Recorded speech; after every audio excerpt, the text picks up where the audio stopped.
Suatu hari, 3 anak laki-laki memukuli Jin dengan kejam, merundungnya tanpa ampun. Jin benar-benar pasrah pada serangan itu, menerima setiap pukulan tanpa berusaha membalas. Akhirnya, ia memutuskan untuk menjauh saja dari pelecehan itu. Namun, salah satu perundung memanggilnya, menghina ibunya. Pergilah ke ibumu dan biarkan dia menyusuimu. Kau sama tidak bergunanya dengan dia. Mendengar kata-kata itu, Jin diliputi amarah yang membutakan. Ia menerjang anak laki-laki itu, memberikan tendangan yang begitu kuat hingga gigi si pengganggu copot. Ia kemudian mengalihkan perhatiannya ke para pengganggu lainnya dan mengalahkan mereka dengan mudah. Tepat ketika ia mengangkat tangannya untuk melanjutkan pemukulan, ibunya tiba di tempat kejadian dan turun tangan. "Cukup," teriaknya. "Sudah kubilang, kekuatan itu ada untuk melindungi yang lemah, bukan untuk menyerang yang lain." Jin mencoba menjelaskan sudut pandangnya, bersikeras bahwa merekalah yang pertama kali merundungnya dan bahwa ia hanya membela diri. Namun, ibunya mengabaikan protesnya dan menyuruhnya segera pulang. Begitu mereka memasuki rumah, ibunya kembali menceramahinya tentang moral. "Anakku," katanya, "kekuatan adalah pedang bermata dua. Kekuatan bisa mengubah hidupmu menjadi lebih baik atau lebih buruk. Saat aku melahirkanmu, aku membawamu ke tempat terpencil ini khusus untuk mengajarimu sisi baik dari kekuatanmu. Tapi jika kau membiarkan amarah mengendalikanmu seperti yang kau lakukan hari ini, menyerang siapapun yang menindasmu, kau hanya akan menjadi penjahat. Itulah sebabnya, Jin, kau kalah dalam pertarungan hari ini." Jin menatapnya dengan bingung dan bertanya, "Tapi aku mengalahkan mereka. Bagaimana aku bisa kalah dalam pertarungan itu?" "Aku tidak mengerti." Ibunya menjawab dengan tegas, "Kamu kalah melawan amarahmu sendiri. Jika kamu gagal mengendalikan amarahmu di masa depan, semua latihanmu akan sia-sia. Sekarang, bangun. Kita akan berlatih di luar." Jin sangat gembira ketika menyadari mereka akan benar-benar berlatih, jadi ia mengikuti ibunya keluar untuk memulai. Ibunya mulai dengan mengajarinya bahwa untuk benar-benar mengendalikan kekuatan fisiknya, ia harus terlebih dahulu menguasai emosinya selama pertempuran. Ibunya kemudian mendemonstrasikan teknik-teknik yang kuat dan menakjubkan, membuat Jin terkagum-kagum. Setelah sesi latihan berakhir, ia berkata kepadanya, "Jika kau berhasil menahan amarahmu, kau akan mampu mengendalikan arus pertarungan, menyembunyikan niatmu, dan mengalahkan lawanmu dengan mudah." Ia kemudian mendemonstrasikan salah satu teknik legendarisnya kepada Jin, membuat Jin takjub. Mereka melanjutkan latihan, dengan Jin belajar disiplin dan ketenangan dalam bertindak. Menjelang akhir hari, semuanya tampak berjalan lancar. Jin dan ibunya pulang untuk makan malam. Namun, saat ibunya sedang menyiapkan makanan, mereka tiba-tiba mendengar suara ayah salah satu anak laki-laki yang dipukuli Jin. Ia berdiri di luar rumah, meneriaki mereka dengan lantang. Jin dan ibunya melangkah keluar untuk menghadapinya. Ia bertanya kepada pria itu apa yang diinginkannya dan mengapa ia ada di sana. Dengan geram, pria itu menjawab, "Putramu memukuli anakku. Aku harus memberinya pelajaran sekarang juga untuk memuaskan amarahku." Jin hampir kehilangan kesabarannya lagi, tetapi ibunya menenangkannya dengan berkata, "Pria itu benar, Jin. Kamu harus minta maaf kepada putranya atas perbuatanmu." Pria itu mencibir, "Minta maaf? Kau pasti bercanda. Seharusnya aku mematahkan lengannya agar dia tidak melakukannya lagi. Tapi kesalahan sebenarnya bukan padanya, tapi padamu. Kau membesarkannya dengan buruk." Pada saat itu, amarah Jin kembali meledak, dan ia menyerang pria itu. Pria itu mengambil botol, memecahkannya, dan bersiap memukul Jin dengan pecahan kacanya yang tajam. Jin menyerang dengan sekuat tenaga, tetapi tiba-tiba, ibunya melancarkan satu pukulan tepat yang membuat pria itu jatuh ke tanah. Ia kemudian menatap putranya dan menyuruhnya membawa ayahnya pergi. Setelah itu, ia dan Jin kembali ke dalam. Mereka duduk bersama, dan ia dengan lembut menenangkannya. Lalu ia berkata, "Aku melihat senyummu tadi setelah memukul orang tua itu. Jadi, biar ku jelaskan bagaimana aku melakukannya. Aku hanya menggunakan serangannya sendiri untuk melawannya. Aku menangkisnya, dan itu membuatnya jatuh karena momentumnya sendiri." Ia lalu menambahkan, "Sekarang, ayo tidur. Besok, latihanmu dilanjutkan." Jin senang mendengar kata-kata ibunya dan setuju. Namun tiba-tiba, ibunya melompat berdiri karena terkejut. Ia melirik ke arah tirai, dan apa yang dilihatnya membuatnya membeku di tempat. "Itu monster legendaris," bisiknya. monster yang menyimpan kebencian ekstrim terhadap keluarga Kazama. Dia datang untuk membunuh kita. Ibunya langsung berlari menghampiri Jin, memeluknya erat-erat sambil berkata, "Kamu harus tetap di dalam rumah dan jangan pernah keluar, apapun yang terjadi. Dan kalau terjadi apa-apa sama aku, kamu harus pergi ke kakekmu dan berlatih di sana." Jin tidak sepenuhnya mengerti apa yang terjadi, tetapi ia menyadari bahwa ada bahaya yang mengerikan sedang mengancam rumah mereka. Ia melepaskan tangan Jin dan melangkah keluar untuk menghadapi makhluk itu. Di bawah sinar bulan, makhluk itu tampak mengerikan, bersiap untuk menghabisinya. Pertarungan dimulai. Sang ibu mengerahkan seluruh kekuatan dan keahliannya, tetapi ia tak mampu mengimbangi makhluk itu. Makhluk itu luar biasa kuat, menyerangnya dengan pukulan-pukulan brutal. Jin berdiri membeku di balik pintu, tak bergerak, mendengarkan jeritan pilu ibunya sementara makhluk itu terus menyerang tanpa henti. Kemudian, makhluk itu mencengkeram lehernya dan mulai mencekiknya, hampir merenggut nyawanya. Jin tak tahan lagi. Ia melesat ke arah monster itu dengan kecepatan penuh dan menyerangnya, tetapi monster itu terlalu kuat. Serangan Jin tak berpengaruh, bahkan tak memaksanya melepaskan ibunya. Ia terus menyerang dengan amarah membabi buta, tetapi monster itu kehilangan kesabaran dan menyerangnya dengan kekuatan yang begitu dahsyat hingga ia terpental ke udara. Kemudian, ia melemparkan ibunya ke tanah dan maju ke arah Jin untuk menghabisinya. Namun sang ibu menolak menyerah. Ia bangkit kembali, mengerahkan seluruh tenaganya yang tersisa untuk mendorong binatang buas itu menjauh dari putranya. Rumah itu runtuh akibat intensitas pertempuran yang luar biasa.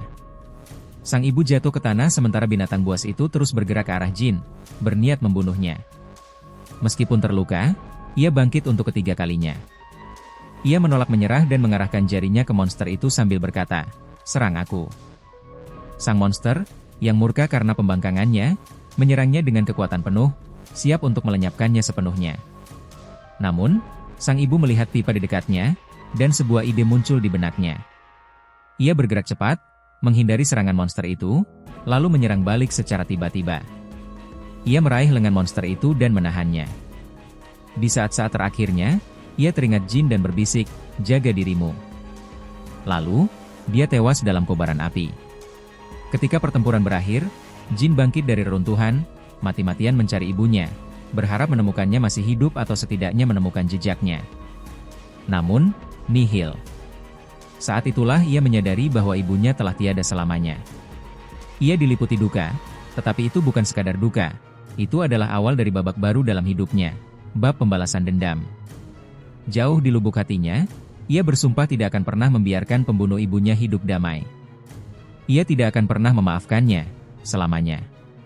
Seminggu setelah tragedi itu, Jin pergi ke perusahaan Kazama, Mishima, untuk menemui kakeknya. Penjaga itu membawanya ke lift dan mengejek, "Nak, ini ketiga kalinya kau datang ke sini menuntut untuk bertemu bos. Kau terus menggangguku, jadi kupikir sudah waktunya aku menghukummu." Namun Jin menjawab dengan tegas, "Aku akan menemui kakekku, Kazuma, betapapun kau berusaha menghentikanku. Jadi, segera bawa aku kepadanya."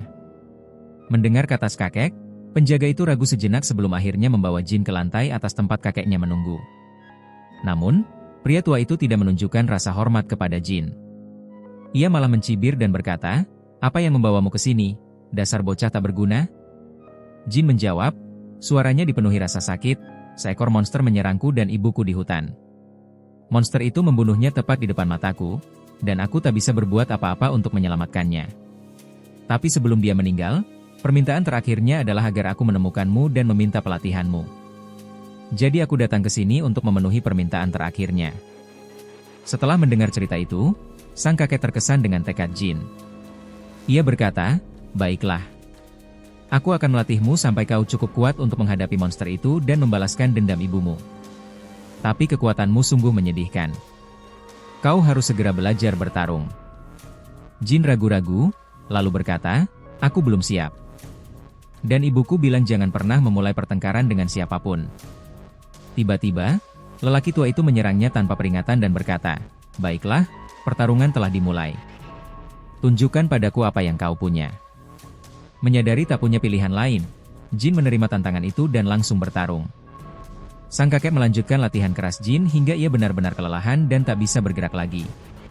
Kemudian sang kakek berkata dengan tegas, Kau harus membuktikan kepadaku bahwa kau layak menyandang nama Kazama dan bahwa kau mampu membunuh ghoul itu. Pada akhirnya, Jin dipenuhi kegembiraan dan setuju untuk terus maju. Keesokan harinya, sang kakek resmi memulai pelatihannya, membawanya ke arena latihan tempat ia akan menghadapi ujian. Ia berkata, bahkan aku, saat seusiamu, dilatih di sini oleh kakekku sendiri. Sebelum aku mulai berlatih, beliau menyuruh seorang pengrajin terampil merancang 2 pilar di sana. Aku harus mematahkan salah satunya untuk menyelesaikan pelatihanku, dan tentu saja, aku berhasil. Sekarang giliranmu, Jin. Sambil menunjuk pilar-pilar itu, ia melanjutkan, hari ini aku akan mengajarimu semua yang perlu kau ketahui agar suatu hari nanti kau mampu menghadapi hantu itu dan mengalahkannya. Jin merasakan gelombang kegembiraan yang luar biasa dan segera mulai berlatih. Namun, kakeknya tidak menunjukkan belas kasihan. Latihan intensif terus berlanjut, membuat Jin menahan serangan tak terhitung dari kakeknya. Setelah mereka selesai berlatih di arena, sang kakek membawanya ke sebuah alat latihan dan menghancurkannya dengan satu pukulan. Kemudian ia memerintahkan Jin untuk mencoba menghancurkannya juga. Namun, sekeras apapun ia mencoba, ia tidak berhasil. Latihan mereka berlanjut siang dan malam. Jin menerima pukulan demi pukulan dari kakeknya, semakin kuat dari hari ke hari.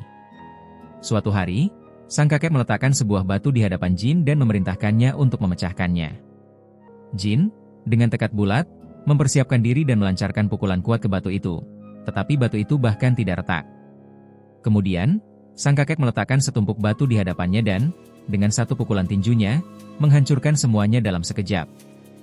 Ini baru permulaan, nak, katanya. Aku ingin melihat potensimu sepenuhnya. Pelatihan itu berlanjut selama beberapa minggu hingga suatu hari, sang kakek mengundang Jin makan malam. Mereka seharusnya bertemu dengan tamu penting yang memiliki informasi tentang ghoul tersebut, beserta sebuah liontin yang konon dapat mengungkapkan lokasinya. Jin sangat gembira. Namun, ketika pria itu tiba, ia menaikkan harga liontin yang telah disepakati. Sang kakek kemudian memerintahkan Jin, ambil liontin itu darinya dengan paksa. Awalnya Jin ragu-ragu, tetapi akhirnya ia menuruti perintah itu. Namun, pria itu tidak menyerah begitu saja. Ia menghunus pisau, mengejek Jin, menganggapnya lemah. Namun Jin tidak memberinya kesempatan. Dengan tebasan yang kuat, ia menjatuhkan pisau dari tangan pria itu dan melumpuhkan lengannya sepenuhnya. Pada saat itu, sang kakek memerintahkannya untuk menghabisi pria itu. Jin ragu sejenak, tetapi akhirnya, ia mengikuti perintah itu dan menghabisi pria itu. Sang kakek kemudian menatapnya dengan serius dan berkata, ragu-ragu di saat-saat kritis akan menyebabkan kematianmu. Kau harus tegas dan jangan pernah ragu lagi. Jika tidak, konsekuensinya akan berat. Jika kau terus bergantung pada belas kasihan, kau tidak akan pernah bisa mengalahkan ghoul itu. Jin kemudian mengingat semua yang telah ia lalui di masa lalu dan menyadari kebenaran dalam kata-kata kakeknya. Sejak saat itu, Jin berlatih tanpa henti bersama kakeknya, tanpa henti sedetik pun. Kekuatannya tumbuh, tubuhnya berubah, dan ia menjadi lebih kuat dan tangguh. Akhirnya, setelah 4 tahun, Jin menantang kakeknya dalam pertarungan terakhir, yang menjadi ujian pamungkasnya sebelum menyelesaikan pelatihannya. Sang kakek menerima tantangan itu tanpa ragu, dan kedua petarung mengerahkan seluruh kekuatan mereka. Awalnya, sang kakek mendominasi pertarungan. Namun tiba-tiba, secercah cahaya bersinar di mata Jin, dan kekuatan legendarisnya bangkit. Ia kehilangan kendali sepenuhnya dan melepaskan teknik pamungkasnya. Dalam sekejap, Jin mengalahkan kakeknya, dan resmi menyelesaikan pelatihannya. Akhirnya, sang kakek mengakui kekuatan Jin dan memutuskan untuk menyelenggarakan turnamen tinju besi, sebuah kompetisi yang akan menarik para petarung terkuat dari seluruh dunia karena hadiahnya yang luar biasa. Tentu saja, ghoul akan menjadi salah satu yang tertarik pada turnamen tersebut, karena energi tempurnya secara alami menarik perhatiannya. Seluruh acara berpusat pada Jin, yang kini telah menjadi tangan kanan kakeknya. Setelah menyelesaikan pelatihannya, Jin melangkah keluar arena dan melihat sebuah batu di depannya. Ia mengepalkan tinjunya dan memukul batu itu sekuat tenaga, menghancurkannya sepenuhnya. Latihannya telah usai. Waktunya untuk mencapai kehebatan. Setelah pelatihannya selesai dan turnamen Iron Fist sedang berlangsung, Jin naik pesawat menuju lokasi turnamen. Selama penerbangan, ia memutuskan untuk mencari ayahnya secara daring. Yang ia temukan sungguh mengejutkan. Ayahnya, Kazuya Mishima, dan kakeknya, Heihachi, pernah bertarung di turnamen Iron Fist sebelumnya, sebuah pertarungan yang berakhir dengan kematian Kazuya di tangan Heihachi. Jin berusaha keras untuk mencerna kenyataan ini, merasa sangat gelisah.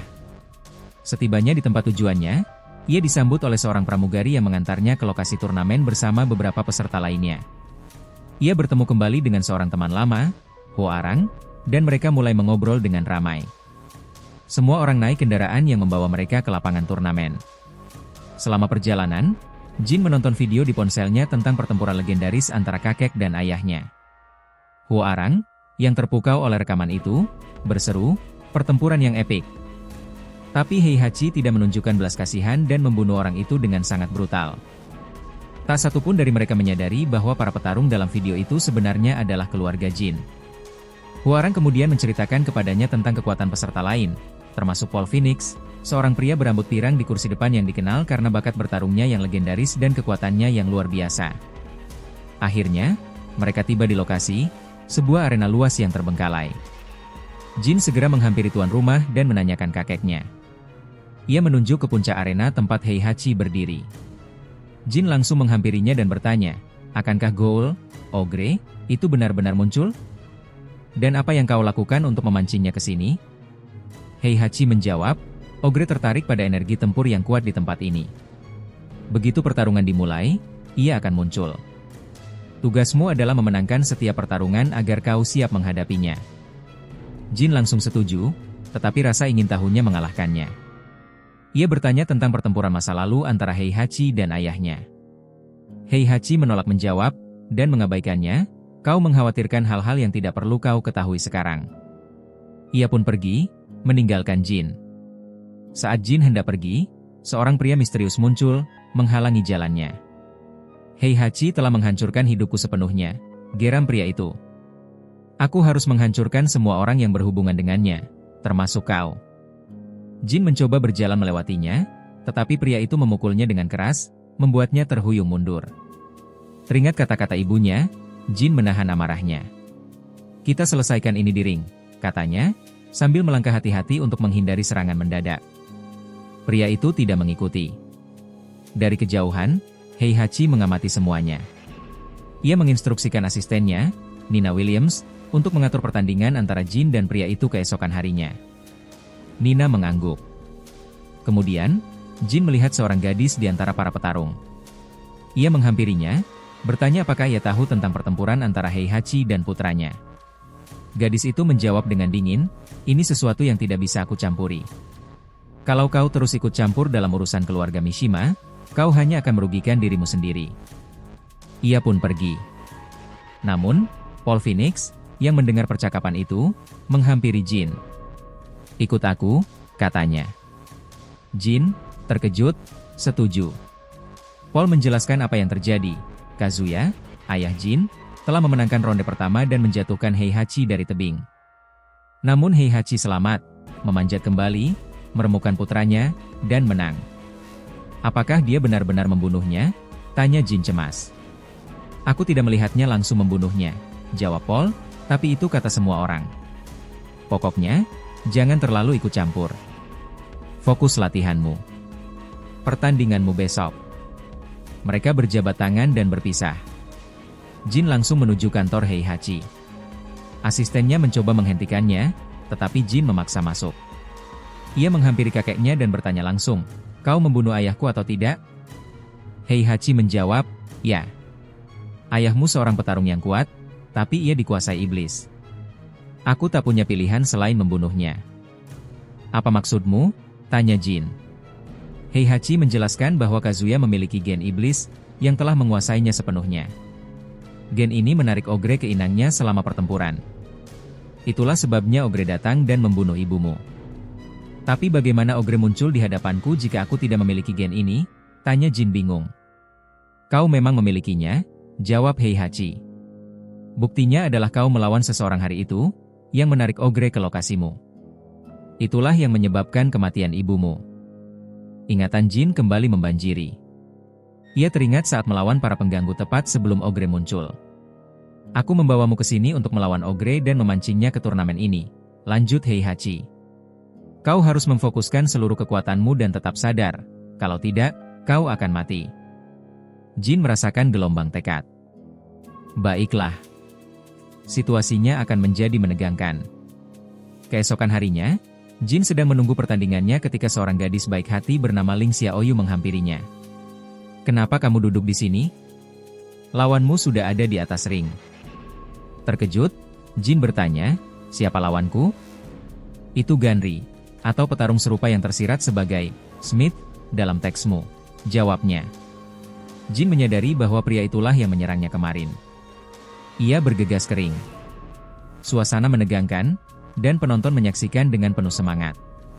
Pertandingan dimulai dengan tempo tinggi. Ganri awalnya mendominasi, memanfaatkan ketidakberpengalaman Jin untuk mengakhiri pertarungan dengan cepat dan membuat Heihachi murka. Namun tiba-tiba, Jin teringat ibunya. Amarah membara dalam dirinya. "Serang aku," katanya. Ia melancarkan serangan bertubi-tubi, memberikan tendangan kuat yang membuat Ganri terlempar. Ganri tak menyerah, dan kembali menyerang. Jin mengaktifkan teknik menangkis legendarisnya dan melancarkan rentetan pukulan, menjatuhkan Ganri sepenuhnya. "Jangan repot-repot bangun," kata Jin. "Kau sudah kalah." Namun Ganri bangkit untuk kedua dan ketiga kalinya. Jin, yang bingung harus berbuat apa, melancarkan pukulan telak ke kaki Ganri, mematahkannya, dan mengakhiri pertarungan. Wasit pun mengumumkan Jin sebagai pemenang. Teman-temannya bergegas memberi selamat, tetapi Jin berbalik dan pergi ke tempat terpencil, merasa bersalah karena telah melukai lawannya. Huarang mengikutinya. "Kenapa kamu terlihat marah? Apa kamu kalah?" "Aku tidak ingin mematahkan kakinya," jawab Jin pelan. Tapi dia menolak menyerah. "Aku tidak punya pilihan." Huarang tersenyum. "Teknik Mishima itu berbahaya. Kau harus mengendalikan amarahmu, kalau tidak kau akan menyakiti semua orang. Tapi jangan khawatir, kau melakukan hal yang benar. Sekarang, mari kita tonton pertandingan Xiaoyu."